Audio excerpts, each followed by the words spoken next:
Hi there! I'm Sheri Fink, #1 best-selling author of The Little Rose, The Little Gnome, The Little Firefly, and The Little Seahorse. Ta-da! And I'm here today to talk with you about what it's like to be a writer, in case some of you might want to be an author one day. So what I've done is collected the most common questions that I get asked about what it takes to be a writer, and I'm going to answer them for you here right now. So our first question is, how did you become a writer? Well, I actually became a writer accidentally. As a kid, I wrote my own books and I did art, and I always created my own little worlds and stories, and I had a lot of fun with that.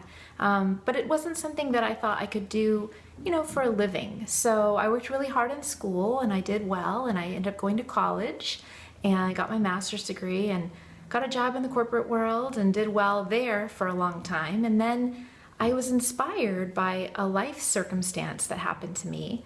It was actually a time when I was being bullied, and it was really difficult for me because I didn't know what to do. And maybe you can relate to that too, like at a time that you felt left out, or maybe someone was picking on you, or you just didn't know what to do because you wanted to be friends with people, but it was really difficult. So I was inspired to write The Little Rose, about a rose that grows up in a weed bed and thinks that she's the weed, and discovers that she's really a beautiful rose no matter what anyone else thinks about it. So that idea came to me when I was driving to work one day, and I was in the car and I was at stoplights and I had to write it down. So I reached for things within my bag, and I had the back of an envelope and a mini golf pencil in my car. So that's what The Little Rose was originally written on, in my car on my way to work at stoplights.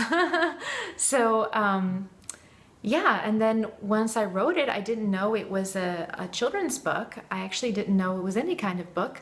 I put the story away for a long time, and I ended up having a conversation with someone about writing, and I remembered that story that I wrote, and I told it to her, and she said, I just got goosebumps. You have to do something with that because my grandchildren need that message.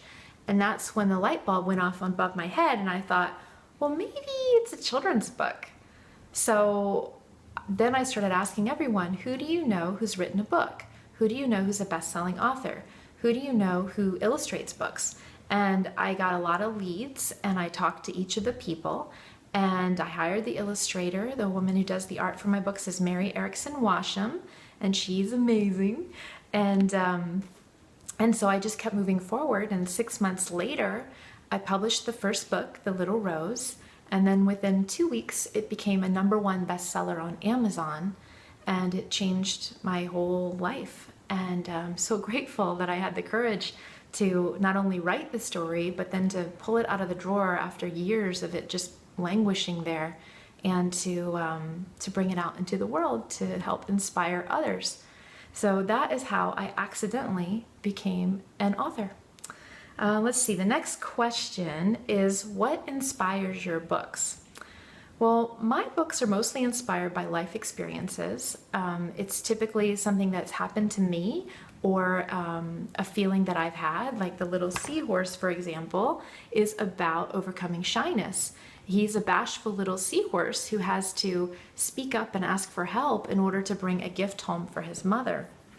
Well, when I was a kid, I was so bashful that I barely spoke. And I remember being so afraid to speak up and to ask people for help and to make new friends. And so that is something that I related to, and I thought, well, maybe other people will relate to that too. So I wrote a book about it. A couple other inspirations came from where I grew up. I grew up in Virginia, in a really small town in a beautiful farm area, and at night in the summer we had fireflies, and they were beautiful because they would light up the fields, and it was so magical. Well, when I moved to LA a while back, I missed that because we don't have the light up fireflies at night. So I thought about, well, what do I miss about Virginia? And immediately remembered the magical fireflies, and I thought, Wow, wouldn't that be cool if kids who had never seen a firefly could see one in a book? So, yeah, they come from life experiences. The next question is, what is my favorite thing about being a writer? Well, I actually have a lot of things I love about being a writer, but I think my number one and number two would be getting to work in my pajamas because I write at home most of the time.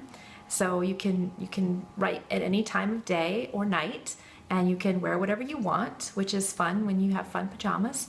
And also just getting to share the stories that my heart really wants to tell, because I've always been very creative and maybe a little eccentric, and it's fun to be able to write what I want to write and to put it out into the world, and for people to say that it resonates with them, that they enjoy my stories, and that they look forward to the next book. So the next question is, what qualities do you need to succeed as a writer? Well, I think the number one quality is courage, because you have to be brave to get out there and to share your heart and your stories and your artwork. It takes a lot of courage to speak to people and tell them the inspiration behind your book. So I think that's the number one. I definitely believe in hard work. If you don't work hard, you will not be very successful in anything in life, because that's where you get the real rewards, is when you do your very best. Another one is creativity, of course. You want to have ideas. You want to be able to come up with things, and you can get ideas from anywhere. You can see a movie and think, well, wouldn't it be cool to have a different ending? You can have conversations with friends and create new characters, or think, wow, I'd love to see like this type of art. And since you don't have it anywhere, you make it. So that's something that that's really valuable to have, is creativity, and can be cultivated with practice. And then lastly, I think the really important factor is persistence. You have to really want it. You have to go after it. You have to try hard. You have to put out more than one book. You have to write more than one day, because it takes time to hone your craft. It takes time to build your fan base. It takes time to connect with people and to learn all the things that you need to learn in order to be successful in a field, regardless of what you choose. But especially for being a writer, I think persistence definitely pays off. The next question is, who's your favorite author? Well, I suspect that my favorite author is also maybe some of your favorite author as well. It is J.K. Rowling, the author of the Harry Potter series. The Harry Potter books ignited something within me that hadn't been there for a long time. I was always a reader, but it wasn't until I read her books that I loved reading again. Like, loved it so much I didn't want to get up. Like, I wanted to just read, cover to cover, one book after another. And it had been a really long time since I had felt that magic. So she's my favorite, and I feel like the world is indebted to her for creating that incredible series, and the way that she told those stories in such a beautiful way that everyone could relate, even though it was a wizarding world. So J.K. Rowling's my favorite. The next question is, what are the best things that have happened in my writing career so far?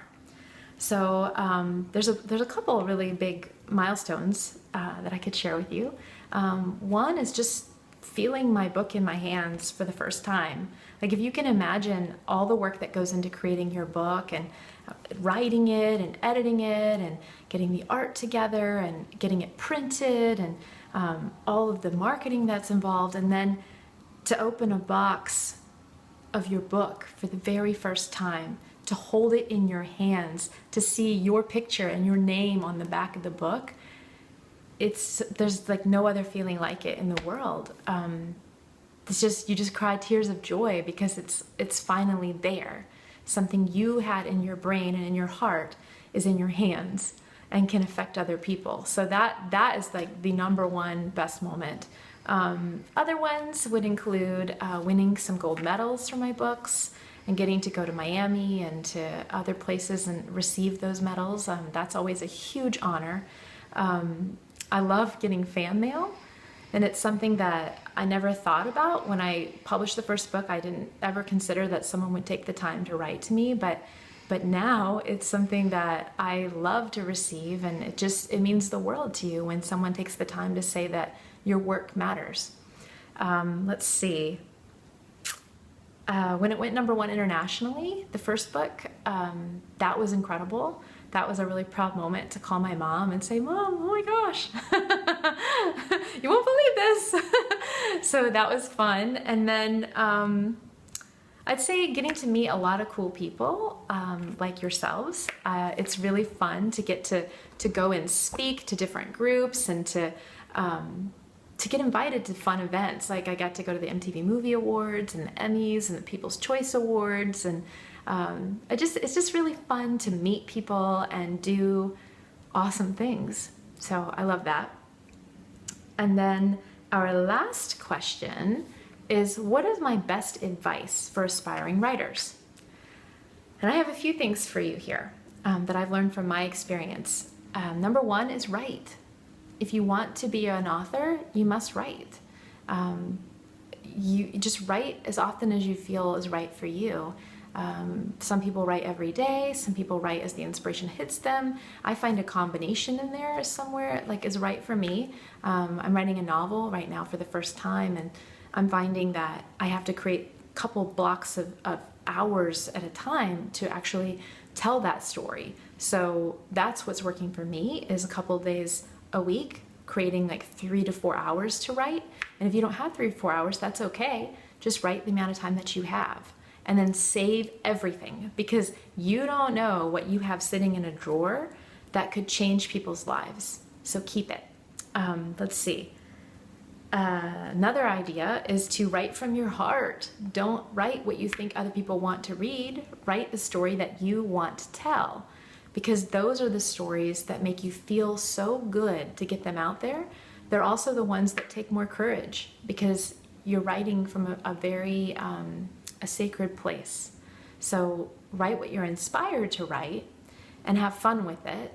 Be brave as you write the words on the page. Just know that whatever you're writing is what you're meant to write, and you can go back and edit later. And then another one is to focus on your dream. So if you want to be a best-selling author, if you want to be a playwright, if you want to create movies, think about yourself already having achieved your goal. Think about what it'll feel like to hold your book in your hands. Think about how it'll feel to go to your movie premiere, or what it'll feel like to show your friends and family your work, how proud they'll be of you. Think about all of the goodness that's going to come from you taking action each day in the direction of your dream, and it'll help you get there faster. So that's going to conclude my my share for today. Your parents can find me online on my website at www.sherifink.com. And I hope that you will reach out to me. I'd love to hear from you, hear about what you're creating, and cheer you on along the way. Writing is the best. I absolutely love it, and I hope that you will love it too. Wishing you a whimsical day.